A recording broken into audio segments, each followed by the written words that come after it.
In front of me is Samsung Galaxy A57 and today I would like to show you how you can connect it using Bluetooth.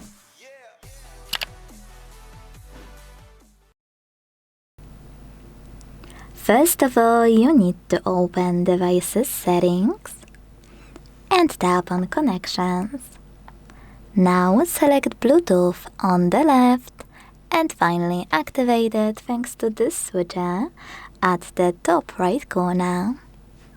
Then wait for available devices to show. When they do, tap on the one you wanna connect to.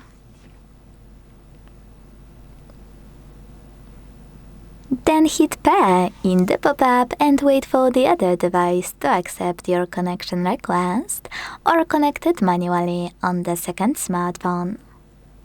As you can see, after a few seconds, my devices were successfully connected. To reconnect them, tap on the chosen one on the left. To manage this connection, click on this gear on the right and check out all of those options, including Connect and Unpair. Thanks so much for watching. If you enjoyed this video, leave a like, comment and subscribe. Bye!